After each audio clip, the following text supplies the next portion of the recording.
Bismillahirrahmanirrahim. Assalamualaikum warahmatullahi wabarakatuh. Perkenalkan, saya Rasyidin Mahfud Ramadan. Kali ini saya akan mempresentasikan tentang teori lokasi industri dalam mata kuliah Geografi Ekonomi. NIM saya yaitu E100-200-156. Teori awal yang pertama, ada keadaan terisolasi dengan satu pusat kota atau pasar yang dikelilingi oleh lahan pertanian di dataran yang seragam. Teori kedua, petani adalah pemaksimal keuntungan rasional yang semuanya menghadapi biaya produksi dan harga pasar yang sama. Dan yang ketiga, biaya transportasi sebanding dengan jarak melalui model ini. Melalui model ini, Fonthoven mengembangkan gagasan sewa ekonomi. Kadang-kadang disebut sebagai sewa lokasi, yang mengacu pada sewa tertinggi yang dapat ditawarkan petani untuk sebidang tanah. Di sini itu biaya produksi dan transportasi dikurangi dari total pendapatan dari penjualan tanaman di pasar. Kemudian teori lokasi industrial klasik Alfred Weber. Jadi suatu tempat antara lokasi bahan baku R dan pasar M. Model perhitungan upah dan biaya transportasi bahan mentah ke pabrik dan produk jadi ke pasar. Model tersebut mengasumsikan bahwa bahan baku yang dibutuhkan untuk produksi industri hanya tersedia di lokasi tertentu, dan pusat konsumsi M juga diberikan. Tenaga kerja juga hanya tersedia di lokasi tertentu. Upah diberikan dan tenaga kerja dianggap tidak bergerak dan tidak terbatas di lokasi tersebut. Selanjutnya, produktivitas diasumsikan seragam di seluruh dataran, serta faktor-faktor lain yang dapat mempengaruhi produktivitas seperti iklim, budaya, sistem politik, dan peraturan ekonomi. Biaya modal, sewa, dan peralatan juga diasumsikan seragam, dan biaya transportasi sebanding dengan jarak. Ini teori lokasi industrial Weber. Ini Bapak Alfred Weber, beliau kelahiran orang Jerman. Kemudian ini model rumusnya. Kemudian lanjut, Fonthoven dan Weber oleh Lowes. Ide-ide Fonthoven dan Weber dikembangkan oleh August Lowes pada tahun 1954 yang menyatukan prinsip-prinsip dasar mereka dan menggunakan karya Christaller.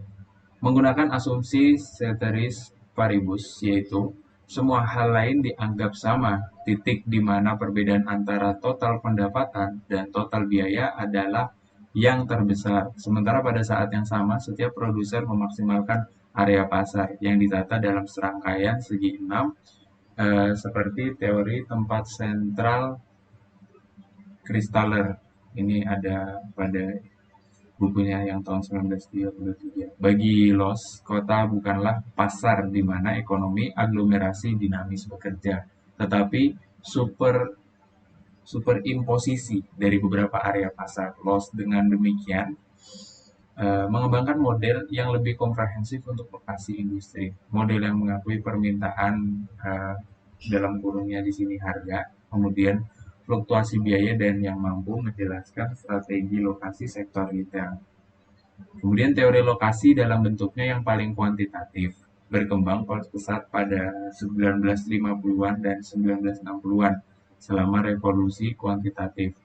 Geografi manusia di kedua sisi Atlantik dan dipimpin oleh William Garrison dari Universitas of Washington dan Peter Heger dari Cambridge Bristol. Teori lokasi industri menarik perhatian penelitian dan berbagai sarjana bereksperimen model lokasi industri dengan fasilitas tunggal dan banyak fasilitas. Ini bisa dilihat dalam karya penelitian Kuhn dan Quene tahun 1962 dan Hoover tahun 1967. Metodologi berkisar dari pemrograman linear hingga model statistik tipe dengan model stokastik dengan yang pertama berfokus pada memaksimalkan sumber daya secara simultan dan meminimalkan biaya. Dan yang terakhir mengadopsi pendekatan perilaku di mana asumsi yang didasarkan pada manusia ekonomi dilonggarkan untuk memungkinkan varian dalam keputusan lokasi. Ini Bapak Fonthoven. Kemudian ini model teorinya. Kemudian lanjut Untuk berikutnya, restrukturisasi ekonomi besar-besaran di tahun 1970-an yang paling banyak dialami di Amerika Serikat dan Inggris, mendorong minat pada pendekatan struktural untuk studi lokasi. Restrukturisasi sebagian besar dilihat sebagai krisis kapitalisme, dan seiring dengan teori pembangunan struktural yang dikembangkan oleh Frank tahun 1967 dan Wallerstein tahun 1979, paradigma struktural semakin diadopsi untuk memahami pertumbuhan dan penurunan regional yang luas.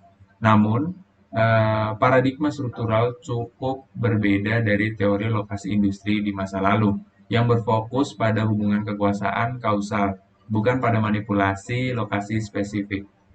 Kemudian ahli geografi ekonomi bersama dengan peneliti bisnis dan manajemen telah melakukan berbagai studi yang berusaha untuk memahami pola investasi asing langsung atau FDI, dan pilihan lokasi perusahaan multinasional atau MNES menggunakan teori bisnis internasional, ekonomi kelembagaan dan perilaku organisasi, termasuk divisi internasional tenaga kerja, siklus hidup produk, ya, dan divisi hidup produk.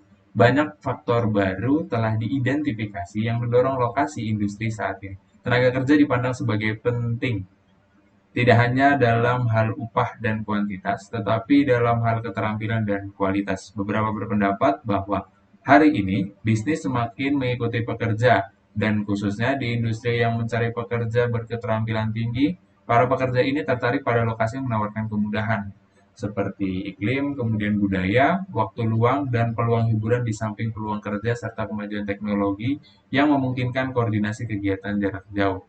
Selesai.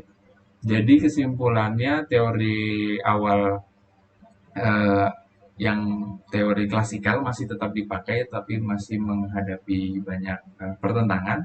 Cuman untuk beberapa kasus masih tetap dipakai, dan teori yang paling bisa dipakai yang sekarang adalah yang sebelumnya ini tadi, di mana pekerjaan sekarang bisnis semakin mengikuti pekerja dan khususnya industri yang mencari pekerja yang berketerampilan tinggi. Terima kasih.